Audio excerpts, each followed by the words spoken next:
Today, we're welcoming Mr. Mark Kockerbeck. Mr. Kockerbeck is the Director of Software Engineering at Google, where he leads teams working at the forefront of artificial intelligence and advertising technology. In his 25-year career, Mr. Kockerbeck has helped shape some of the most recognizable names in tech, beginning with video games at Blizzard Entertainment, where he worked on iconic titles like Overwatch, World of Warcraft, and Diablo. Then to consumer devices at Amazon's Alexa, where he led development for global AI experiences used by more than 50 million people.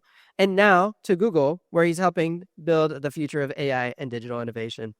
He holds multiple U.S. patents and has led hundreds of engineers, product designers, and data scientists around the world. More than that, he's passionate about building diverse teams, mentoring young leaders, and connecting technology with purpose. Please join me in welcoming Mr. Mark Kockerbeck. Thank you. So excited. All right. Thank you. Well, Mark, we'll hand it off to you. That was a written introduction of you. Yes. Would love to know a little bit more about your journey. So just to get us started, can you tell us a little bit more about that from your experience, your embodied experience, and then what drew you into this field? And was there a moment when you realized that God was calling you into this kind of work? Thank you, Mr. Walker, and everyone for having me. I'm assuming you didn't use ChatGPT to write that intro. No. But if you did, no big deal.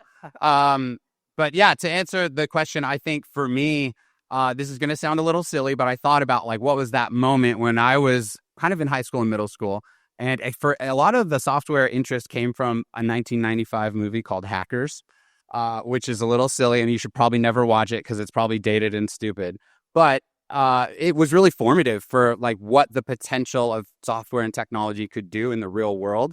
And it just kind of got me interested in the idea that like there's a lot of power behind controlling information and having that impact real people's lives. And like this was all real. And it was kind of like a cultural movement, at least around the time. And I don't think there was ever one moment where it was like, oh, God's calling me to be a software engineer. It was more this steady stream of community, friends, and interests that like it just kept going back to that. So like I tried lots of different things from finance to just like general like business, did all these other little jobs, but like that never felt very satisfying compared to the kind of the joy that I got from programming and building things and creating things. And so from like silly pop culture stuff to community and school and getting exposed to some great programs when I was in high school in Arizona, that really helped just kind of form this trajectory, I guess is the best word. And then I'll add one other thing. Like I jumped around from different companies doing different things. Like video games was a really big interest at the time. And so it's like, I want to go work on games. And then after doing that for 6 years, it's like, I never want to work on games ever again because it's brutal. And we could talk about that in a whole separate thing. And so then it's just like, I feel like God just kind of nudged and opened opportunities along the way to kind of keep walking down that path where I feel very, very much like he was behind all of those individual steps. Awesome. Okay. And you mentioned a 1995 film that was the inspiration. So technology in 1995 is slightly different than it is now. So technology, super fast paced, it's innovative, and sometimes it can be isolating as well. How has your faith shaped the way that you lead teams, that you make decisions, and how you approach work in the tech industry? Yeah. So a lot of this is it's also not linear. There's not like, oh, I figured it out early and this is how I've always done it. It's more a journey. And I think everybody, when you go in your careers, will find this in your own walk. And I think Colossians 3:23 is one that sticks out as like, whatever you do, do it with your whole heart, not serving human masters, but serving the Lord. And like the more you kind of, at least for me, letting that sink in, that like I'm not beholden to a lot of other external systems and pressures, but like the calling of what God has in front is more about his serving him. And I think that helps, at least in my experience, align to like the people around me and really prioritizing them, prioritizing my teams, prioritizing their lives, like just talking with people, even if we have like and I've had lots of like big incidents where stuff's offline and where everyone's freaking out and we have to like spend Christmas figuring out why like Alexa was down one Christmas in like, I think it was 2016 or 2017. And taking the time to actually like, how are you doing? Are you okay? To the people around you, to check in with them. Are like, do you need to go be with your family? Should we rotate someone else into this incident? Like just putting the kingdom first and the people that you're around front and center, I think has become, for me, it's just, one, it makes things more enjoyable, where it's not just like serving money and all of the other ambitions that you have, but rather like your purpose is in the community that you're a part of, and that manifests and there's so many opportunities to show up in the world like that, regardless of what you do. And so that, I think, has become more of that like internalized calling, if that makes sense. Many of our students are thinking about college or career pathways in technology, and we talked a little bit about this before, and you just alluded to it, that you tried different things, finance, business. From your journey and your perspective, what advice would you give to students who are still discerning their direction? Mm-hmm. This is tough. Okay, I know you gave me a little preview of questions, so I was trying to think about this one a lot. Because like part of it is, I think I got a lot of advice growing up of like, try different things, go do different things to find what you like. And while I get that there's truth in that, I do think there's a lot of value in figuring out fairly fast what you get like internal energy from. Like what actually makes you, like what do you not need someone to tell you to do? Like you just are going to do it because you really like it. And building your skill set around that and letting that build on itself early, I think can actually help you not just get further faster, but like actually find what you enjoy in your career faster. I know people who have like wandered across all different kinds of careers, all different things, and they almost regret it because it's like, it's almost as I don't know if this is entirely true, but like it doesn't even necessarily matter what you pick as long as it's like becoming that feedback loop for you of self-fulfillment. And it's not that changes can't happen, but I would definitely give people the advice of like, try to hone in on that as early as you can. And if something's like not working, like don't feel like you have to stick with it forever. And in my own experience, like don't feel like you have to stick with what your parents have told you to do either. Because I definitely made that mistake of like, okay, I got to go into finance. That's what my dad wanted. And it's like, but I never liked it. And the second I decided not to, everything got so much better to just focus on software, which I loved and I always did. So that was a lot easier. All right. I've got the most difficult question of the day. So Okay. you may not be aware of this, but there are quite a few AI experts in the audience. Yeah, I believe it. Yes. And does anyone use Gemini? Like legitimately? Okay. yeah. That's okay. I know everyone. Obviously, there's different people have different feelings on this. In the adult world, I know there's a lot of angst around, is AI going to take everyone's job? Yes. You know, or is it going to bring about the Not that hard. Keep Right. going. or, you know, there's all of these things that people have dramatic predictions. With you being so closely, around that industry and that specific technology, what do you see coming next? And how can these students best prepare them for what does come next? Yeah. All right. Yeah, definitely topical, hard question. I think if we look back over the history of different technological change, and we're all part of this like recent period of 250 years of human development where like technology it has been accelerating. Like the changes are coming faster and faster than they have. The space in between some big new invention and how much time society has to adapt to it is getting smaller. And so I think people should embrace that. I do think AI, if we kept our models the way they are now and didn't evolve them or make them better, like we still have yet to experience the disruption that they'll cause in their current state. And now combine that with the fact that they are getting exponentially better. I know there's debate on like how much, but it doesn't really matter. Like their improvements are still happening. So I think for this group, like to be on the forefront of that, to not be afraid of it. And I love CVCS's policy on like green, yellow, red on AI use, because there are things that like you should be super green on. You should like just use it as much as possible. The more you use it, the better you're at. The better you are at using like ChatGPT, doesn't have to use Gemini, the better off you'll be able to apply that in all future careers. And I don't think you should be afraid of it. I think you should embrace it wholeheartedly. because it has limitations and we're still figuring those out. So as this changes across industries, I think the people who are best able to understand those limitations are going to be the ones to apply it. And that's a huge opportunity. Like, it's like the invention of the internet from, when I was growing up and the internet was taking over, like, it created so much more opportunity. And there were winners and losers in that. People made certain bets that didn't pan out. But I think that we're on this cusp of AI or I'll say language models, like really creating far more opportunity for human flourishing than ever before. And I'm super positive and optimistic on that. But I also realize, like, it's going to cause a lot of disruption. There's a lot of office jobs that are going to fundamentally change. They may look totally different. So don't be afraid of it. If you're on the cutting edge of it, then there's more opportunity. I know there's one more thought that I thought would be interesting. Yeah. And you could ask ChatGPT about this. Javon's paradox was this idea, I think it was the 1800s, where coal production was like everyone wanted coal for energy and engines were becoming more efficient. So it's like, oh, we don't need as much coal because our engines are way more efficient. And so a lot of economists thought we don't need as much coal anymore because we're so much more efficient at using the coal we already have. But the reverse was true. The reverse became, actually, because our efficiency goes up, the demand for coal has gone up astronomically, or exponentially. And so usage of energy actually went the opposite. So we wanted way more coal.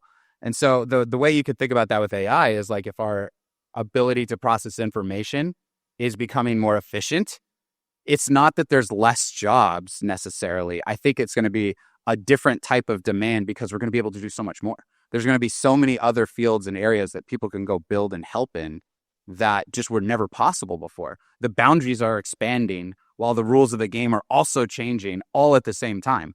And so if you take an optimistic view, I think it's a massively exciting time to be embracing the technology, not necessarily being afraid of it. Yeah.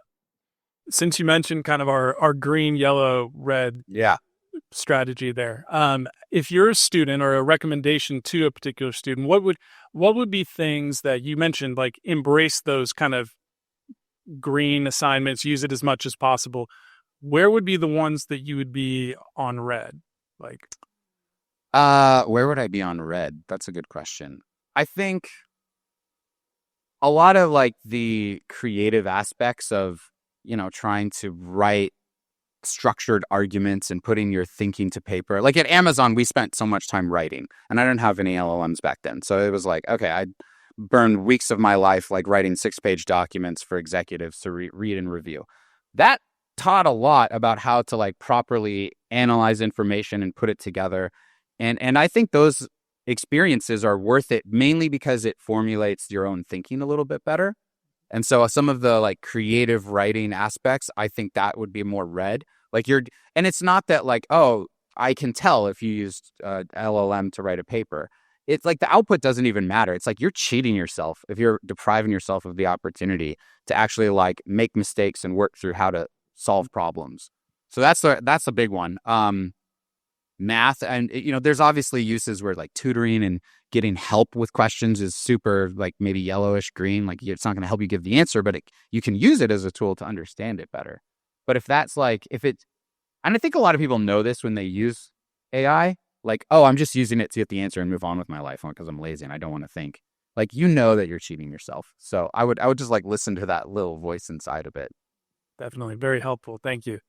All right, so your field is one of several that are notorious for gobbling up lots of hours. Maybe that's why you get all the cool perks in the office, like the nap rooms and things like that. Yeah. But how do you particularly find balance between work, family, and kind of personal formation, spiritual formation, etc.? Yeah, good question. We do have nap rooms. I've never taken a nap in a nap room, but they exist. And I don't know, people that use them, it's oh, okay, interesting. I don't know. I'm not judging. I'm remembering. But for me, a lot of it it's give and take. There's even last weekend? No, the weekend before last, I had to work almost the whole weekend. And it was not planned. It was not expected, but there was an urgent situation that required it.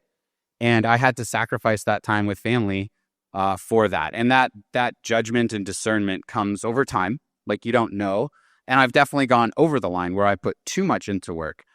But as you get older, I think you kind of figure out, like, I want to be intentional about making that time for not just family and community, but for Jesus and like what that looks like.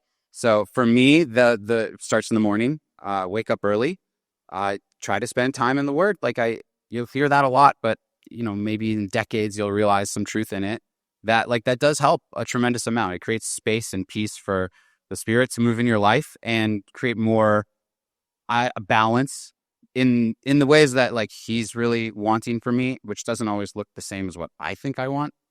So that I think that's like the thing I would recommend is just get in that kind of daily habit, because it does help. And then I do try to hold the line a little bit with like, okay, I'm going to be off at this time. I'm going to spend time with family. If something comes up, I'll do it later, but I like reserve that family time.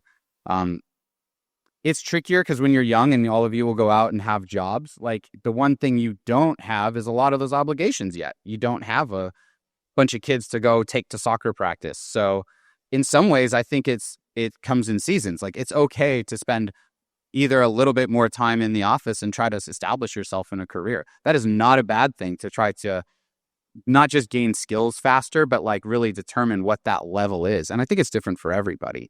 But, always create your own personal space for your own peace, because that's also like a habit. The sooner you do that, the more I think it pays dividends in the long run. That's some good advice.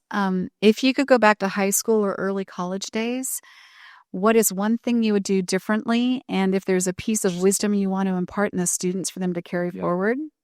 Just one thing. Yeah, I think college is definitely a time of lots of different new temptations and things that you'll experience. I don't know. You do not have to go down the road of like sowing your wild oats or deforming yourself as much as people think like, oh, that's the time to do it. And we'll all look back nostalgically and say, remember that time we robbed that car and like got chased by the police? Ha ha ha. And it's like, you don't need to do that. Like, that is not a good thing, and even people joke about that stuff when they get older, but like, those people have issues too, and they have to deal with that stuff when they're older. And those issues can be really deep-rooted problems that just create so many headwinds. So like, going back in time, I would recognize that like the good things that I learned about when I was young, like, are actually good, and they do actually help. And if you kind of focus on finding that balance of things that you create out of joy, that you're interested and passionate about, community that's life-giving and helpful, that's not destructive, like, those are things to seek after. They are not, and God will reveal what that is, and you'll know it in your heart a bit. Like, that is not, you don't have to deform, I guess is the best advice I could give. Awesome. Well, and I think we have time for one more question. And this time is designed for kind of the big picture professional stuff. Not a whole lot of the specifics, but, you've mentioned Gemini. You're repping your Gemini shirt. Yeah. Yes. So when it comes to AI, large language models, the start with ChatGPT, like, that's almost become like the name. Like, oh, I ChatGPT'd that. Like, it's when it's verbified like that. Yeah. If you were to, from your perspective, working at Google with Gemini, what would like a differentiator be between Gemini and ChatGPT? Like, different AI models have different areas of expertise. Like, what do you see, and what's an area of focus for you? Yeah, that's a good question. Okay, so I'll start with the area of focus that I have, which is around sales support marketing use cases for consumer and advertisers. Obviously, Google is an ads company. That's how the billions of dollars of hundreds of billions are made every year. So we have a big focus on enabling advertisers. I think the differentiator, whether it's advertisers or consumers, that Google has is in not just the quality of the models, but like how to stitch all that data together. Like, and not like private data, but like data you'd want it to stitch together, like an understanding of your calendar, how your mail works. And there's connectors in ChatGPT where you can exchange that information, but it's not the same as all the like pre-computed knowledge that Google has. So I think Google has an advantage in building out that ecosystem around Gemini that is more, what's the right word? Cohesively orchestrated, that it will just offer people more value. It's just easier to get to. Like, AI mode in Google has been really popular, and effective. Obviously, we're not as big as ChatGPT, but in our latest earnings call, I know we talked about like some massive growth numbers of Gemini, which is great. And honestly, I still use ChatGPT. I have no problem with it. I think it's awesome. But the company is just limited. They have far fewer people, far fewer resources. The feature sets are, it takes a little longer to go. So I think Google's advantage is going to be in the data and how that connects into like valuable journeys for different customers that maybe other companies can't offer as much. Awesome. Well, I'm super glad that this is just a first part. And for a lot of us, there's a second half to this. So here's what we're going to do for time's sake. First, we're going to thank Mr. Kockerbeck for joining us today and being present and spending his time with us. Thank you, everyone.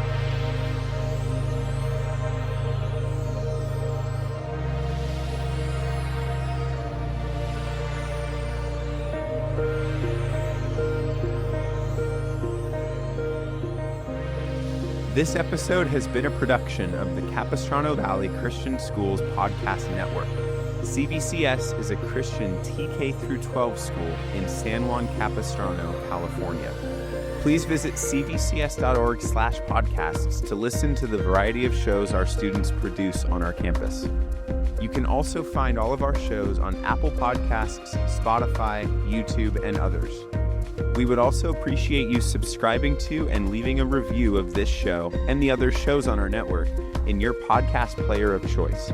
If you have any questions or would like to reach out to us, please email podcasts@cvcs.org. On behalf of the school, this is Mr. Jasper, the executive producer of the Podcast Network. Thank you for listening and stay tuned for more.